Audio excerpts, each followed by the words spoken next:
오늘 말씀은요, 이 부흥에 참 중요한 말씀입니다. 이스라엘이 바벨론에 패망했거든요.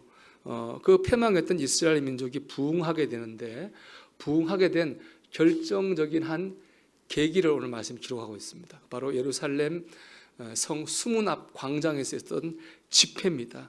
이 집회를 기점으로 이스라엘 민족은 패망과 폐허가 된 현실을 딛고 일어서게 됩니다. 부흥이 임한 것이죠.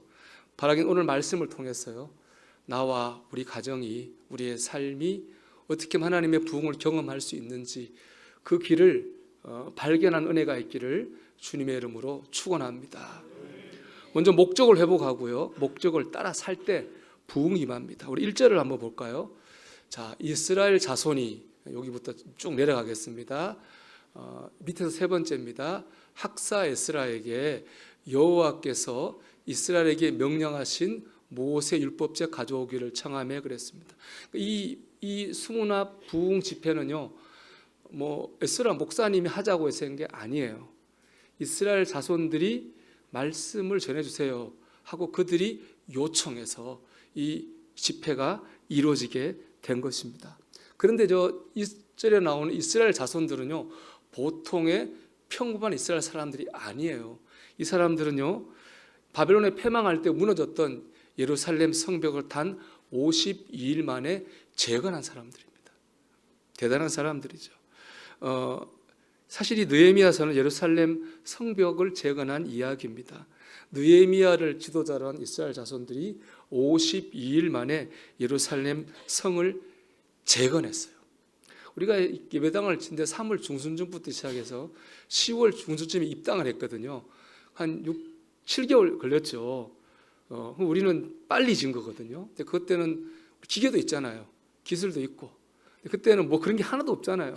그냥 오로지 사람 손으로 그 예루살렘 큰 성을 다 짓는데 50일 안에 지었다? 이건 굉장한 일입니다. 더구나 그 당시 기록을 보면요, 이 성벽을 재건하는 일에 이스라엘 사람들이 한마음이 못 됐습니다. 대부분의 이스라엘 사람들은요, 성벽 짓는 일에 참여하지 않고 무관심하게 방관했습니다. 또 어떤 사람들은 성벽이 지어지지 않도록 방해하는 사람들도 있었어요. 또 주변 족속들은 예루살렘 성이 지어지면 이스라엘이 강해지니까 그 성을 짓지 못하도록 공격을 하려고 했어요. 그래서 이스라엘 백성들은 한쪽에서는 삽질하고 일하고 한쪽에서는 칼과 창을 들고 보초를 섰어요. 이렇게 밤낮 없이 52일을 헌신하고 수고한 끝에 예루살렘 그 큰 성을 재건하게 됐습니다. 이들은 대단한 일을 했고 엄청난 업적을 이루었어요. 그런데 이들은 성벽을 재건한 것으로 끝나지 않았잖아요. 에스라 목사님한테 가서 말씀을 전해달라고 부탁을 했어요. 이것이 의미하는 것이 무엇입니까? 이들의 목적은 예루살렘 성을 재건하는 게 아니에요. 재건된 성전 안에서 예배를 드리고 말씀을 듣고 싶은 거예요. 성벽이 있으면 안전하니까 그 안전한 곳에서 마음껏 예배하고 마음껏 말씀 듣고 은혜를 받아야지. 그것이 바로 그들이 예루살렘 성벽을 재건한 목표였다는 것입니다. 예배의 회복, 말씀의 회복, 하나님과의 관계의 회복, 영적 회복이야말로 그들이 예루살렘 성벽을 재건하는 목표였어요. 그 목표를 따라 살 때 부흥이 일어났습니다. 여러분, 상태 회복이 아니에요. 상태의 회복이 그들의 목적이었다면 예루살렘 성을 지은 거로 끝난 거예요. 상태 회복이, 우리 예배당 짓는 게, 건물 짓는 게 목표 아니잖아요. 이 상태 회복이 목표가 아닌 거예요. 그들의 목표는요, 영적 회복이 목표였습니다. 그 영적 목표를 따라 살 때 그들에게 하나님이 주시는 부흥이 임한 겁니다. 여러분, 영적인 목표가 회복되고 영적인 목표를 따라 살 때 하나님이 주시는 부흥을 경험합니다. 이번에 우리 전사님이 그 수련목 시험이 돼서 참 감사해요. 들어보니까는 경쟁률이 4점 몇 대 1이었다니까 떨어진 사람도 많이 있었겠죠. 저는 떨어진 사람들이 꼭 하고 싶은 얘기가 있어요. 뭐냐면 제가 목회를 해보니까 목사를 빨리 된다고 좋은 것도 없고요, 늦게 된다 그래가지고 실망할 일도 없어요. 생각해보면 이제 전사님 수련목 과정을 끝내면 어느 게 부목사님으로 간다든지 아니면 또 담임 목회를 하게 되겠죠. 또 부목사님 간분들도 또 때가 되면은 담임 목회를 하겠죠. 다들 담임 내 목회를 하고 싶어서 신학교를 가는 거 아니겠습니까? 그런데 저는 그런 생각이 들고 해보니까 또 그렇습니다. 뭐 전도사를 하든 부목사를 하든 담임 목사를 하든 다를 거 하나도 없습니다. 다 하나님 일 하는 겁니다. 다를 게 없어요. 중요한 건 뭐냐? 목표를 따라 사는 거예요. 전도사를 하든 부목사든 담임 목사든 사역자는 하나님 없이 목표를 따라 살 때 힘이 나는 거고 기쁨이 있는 거고 능력을 얻는 거예요. 목표를 잃으면 뭐라도 다 소용이 없는 겁니다. 목표를 따라 살 때 하나님 역사하시는 거예요. 여러분도 그렇잖아요. 대학에 들어가면 끝나요? 취업하면 끝나나요? 결혼하면 다 문제 해결돼요? 아니잖아요. 그때마다 상태는 달라지지만 그 상태 속에서 계속 새로운 문제들이 생기고 어려움들이 생기지 않습니까? 상태의 변화가 우리의 문제를 해결해 주지는 못해요. 목표가 달라져야 되는 거예요. 하나님의 영적인 목표를 따라 살 때 우리는 하나님의 부흥을 경험하는 겁니다. 제가 오래전에 인간극장이라는 프로그램 보고 감동받는 거 있었어요. 젊은 부부예요. 이분들이 김밥 팔아요. 새벽에 일찍 일어나가지고 김밥을 말아가지고 아침에 출근하는 사람들한테 그 김밥을 팔아요. 가난하죠. 근데 인간극장에 왜 나왔겠어요? 그분들이 조건으로 보면 별로 안 행복해야 되는데 너무 행복하게 사는 거예요. 아이들도 그렇고 너무 밝고 행복하게 살아요. 그래서 왜 그럴까요? 왜 그럴까요? 그날 그 TV에 나와요. 그 이유가 그들이 저녁에 새벽 김밥 마니까 저녁에 뭐 하냐? 컴퓨터로 손구를 쳐요. 그리고 프린트해서 칼로 오려요. 오려가지고 뭐 하냐? 김밥 포장하잖아요. 포장을 다시 넣어주는 거예요. 그 남편이 그래요. 이것이 우리가 살아가는 힘입니다. 그렇게 얘기해요. 이것이 우리가 그 손구를 그 자문을 주로 주더만요. 그러니까 그게 그 힘인 거예요. 그들은 단순히 김밥 파는 사람이 아니에요. 그들은 전도자고 그들은 사명자고 하나님의 사람으로 살고 있는 거예요. 목표를 따라 사는 거죠. 목표를 따라 사니까 힘을 얻고 능력을 얻고 기쁨이 있는 거예요. 여러분 교회 다니는 목표가 뭐죠? 여러분 그 목표를 따라 살고 있나요? 우리가 교회 다니면서 기쁨이 없고요, 은혜가 없다면 너무 분명한 것 같아요. 그 목표와 나 사이에, 하나님과 목표와 우리 사이에 뭔가 다른 게 있는 거예요. 그거를 빼내야 돼요. 그리고 그 목표를 회복해야 돼요. 그럴 때 우리에게 하나님의 힘과 능력과 축복을 체험하는 부흥이 임하게 될 줄로 믿습니다. 여러분 하나님이 주신 목표를 회복하고 그 목표를 따라 살아서 부흥을 경험하기를 주의 이름으로 축복합니다. 두 번째, 해석자가 있어야 됩니다. 집회가 시작이 됐는데요. 집회가 시작이 됐고 이제 에스라 학사 에스라가 말씀을 전하는데 이 전하는 말씀이 뭐냐면 그냥 성경을 읽었어요. 몇 시간 동안 읽었냐면은 6시간을 읽었어요. 제가 여러분에게 설교 6시간 여러분 어떻게 될까요? 화가 나겠죠. 중간에 갈지도 몰라요. 제가 옛날에 보니까 하는데 우리 저 이슬람의 성경 유승자 선교사님 내가 불렀어요. 후배라 고생 너무 많이 해서 내가 부탁을 했어요. 형님 설교 얼마 우리 한 좀 짧게 하는데 너는 그래도 강사니까 50분 해야 되겠지. 그랬더니 1시간 반을 했어요.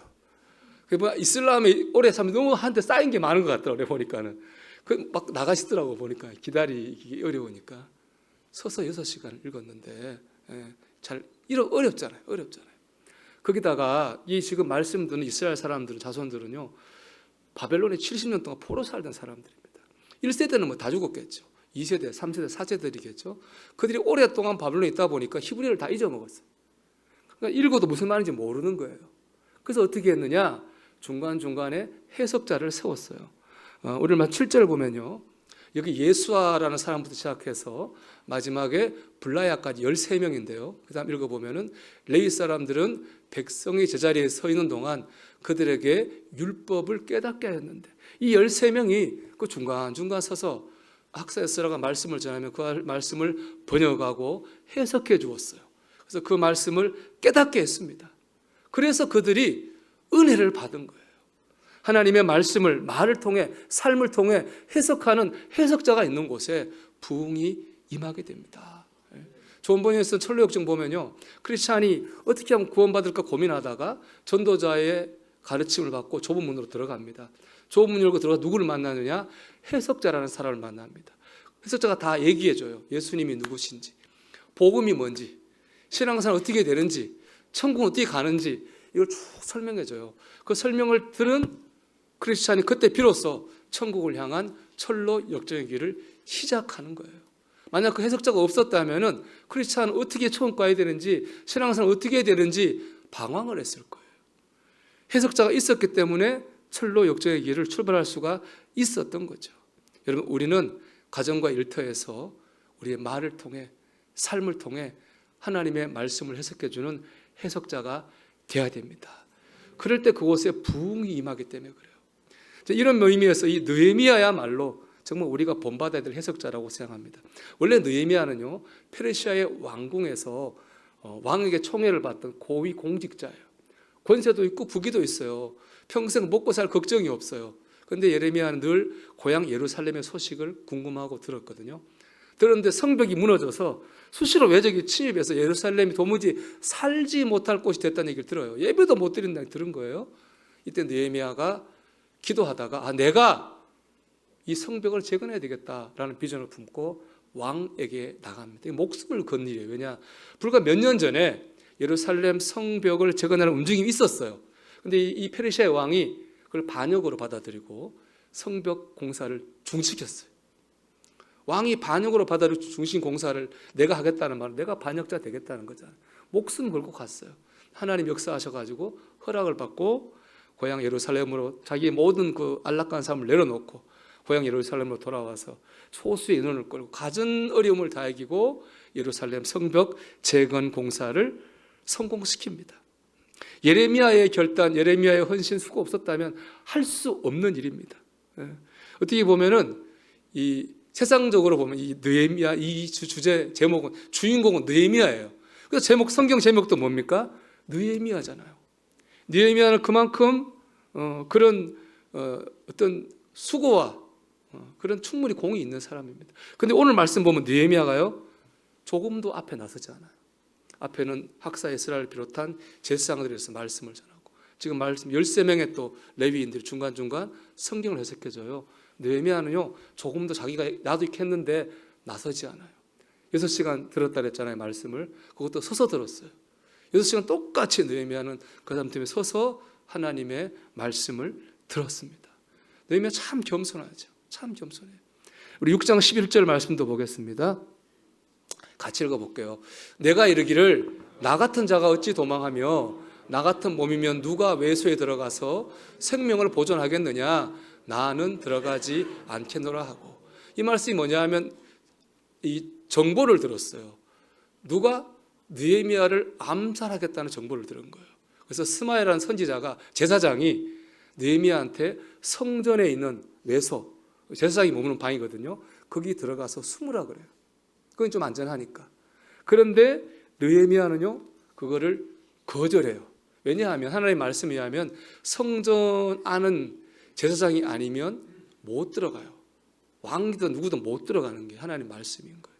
그러니까 느헤미야는 그 말씀을 지키기 위해서 안 들어가요. 말씀을 지키기 위해 자기 목숨을 위협을 당하면서도 하나님 말씀을 지켜요. 이 말이 참 은혜됐어요. 보세요. 나 같은 자가 나 같은 몸이면 우리가 반대로 말할 수 있잖아요. 내가 누군데, 내가 어떻게 했는데, 내가 어떤 사람인데 충분히 주장하고 권리 주장할 수 있잖아요. 근데 느헤미야는 반대인 거예요. 나 같은 사람이 어떻게, 나 같은 몸이 어떻게, 나 같은 사회 지도층이 어떻게 하나님 말씀을 어기겠는가. 나 같은 사람이 먼저 하나님 말씀을 지켜야지. 느헤미야는 그 일을 말씀을 지키기 위해서 자기 목숨의 위협을 감수하고 성전에 들어가지 않은 거죠. 느헤미야는 참 겸손하면서도요 하나님의 말씀을 지킨 일에는 철저했습니다. 이 느헤미야라는 위대한 해석자가 있었기 때문에 이스라엘 민족의 부흥이 임한 줄로 믿습니다. 우리 느헤미야를 담기 원해요. 여러분 겸손하십시오. 그런 하나님 말씀을 지킨 일에는 타협하지 말고 철저하십시오. 하나님께서 그런 우리를 통해서 우리 가정과 우리가 사는 곳에 부흥이 일어나게 할 줄로 믿습니다. 이번 명절에 이 말씀을 적용할 수 있었으면 좋겠어요. 여러분 윗사람에게나 아랫사람 앞에서나 겸손하십시오. 부정적인 말, 상처 주는 말, 은혜가 안 되는 말은 하지 마십시오. 자랑하지 마시고 잘난 척도 하지 마십시오. 이런 말은 오해가 될 수 있지만 여러분 가족을 섬기느라 고생을 하는데 고생한다고 하는 티도 드러내지 않으려고 하십시오. 그러나 신앙을 지킨 일에는 철저하십시오. 그럴 때 여러분을 통해서 하나님의 부흥이 여러분의 가정에 일어나게 될 줄로 믿습니다. 성경 강의학자 존 메가더가 진리 전쟁이라는 책을 썼거든요. 그 책을 보면 이 사람은 이 마지막 시대의 최후의 영적 전쟁은 뭐냐? 진리 전쟁이라고 했어요. 이 세상에 비진리가 너무 많은 거예요. 예수 그리스도가 진리잖아요. 이 둘이 진리 전쟁을 하는 거예요. 근데 우리가 하나님의 말과 행동으로 진리를 전할 때 이 진리 전쟁에서 이긴다는 것입니다. 여러분 이번 명절 이 진리 전쟁에서 승리하시기를 주의 이름으로 축원합니다. 마지막으로 예배가 회복돼야 돼요.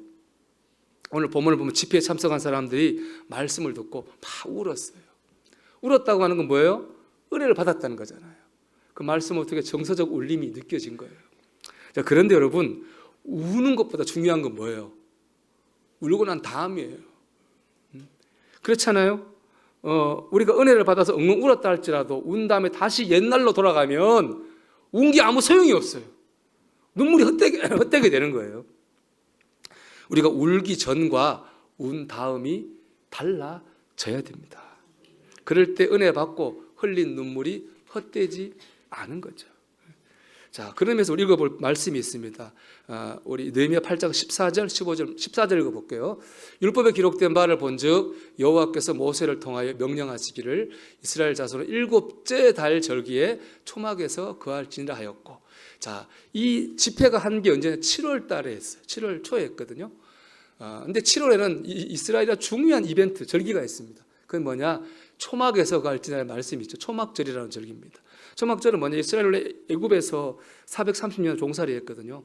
하나님이 그들을 구원하셔서 약속의 땅 가나안으로 인도했어요. 근데 그 중간에 39년 3개월을 광야에 살았다고요. 그때 뭐하고 살았느냐? 집이 없으니까 당연히 초막을 짓고 살았어요. 하나님께서 말씀하시기를 가나안 땅에 들어가면 이 고생을 기억하고, 다른 말로 은혜죠. 하나님을 구원하셨잖아요. 애굽에서 구원하시고 광야에 지키셨잖아요. 이 은혜를 기억하기 위해서 7월 달이 되면 추수가 하거든요. 추수 끝나면 일주일간 초막을 짓고 그 속에 들어가서 하나님이 구원하신 거 은혜를 기억하는 초막절을 꼭 지키라고 말씀하셨어요. 자, 오늘 이 말씀 속에서 에스라가 얘기한 거예요. 울고 있는 사람들한테 초막절을 지키라 말한 거예요. 15절 볼게요. 또 올렸을 때 모든 성읍과 예루살렘에 공포하여 이르기를 너희는 산에 가서 감람나무 가지와 들감람나무 가지와 화석류 나무 가지와 종려나무 가지와 기타 무성한 나무를 가지를 가져다가 기록한 바를 따라 초막을 지으라 한지라. 초막절을 지키십시오. 여러분, 은혜 받은 여러분, 초막절을 지켜야 됩니다. 얘기한 거예요. 자, 16절을 볼까요? 백성이 이에 나가서 나뭇가지를 가져다가 혹은 지붕 위에 혹은 뜰 안에 혹은 하나님의 전뜰에 혹은 수문 광장에 혹은 에브라임 광장에 초막을 짓되, 초막을 지었어요. 울고 은혜 받는 백성들이 초막절 예배를 회복했어요. 자, 17절이 이제 중요합니다. 사로잡혔다가 돌아온 회중이 다 초막을 짓고 그 안에서 거하니 눈의 아들 여호수아의 때로부터 그날까지 이스라엘 자손이 이같이 행한 일이 없었으므로 이에 크게 기뻐하여.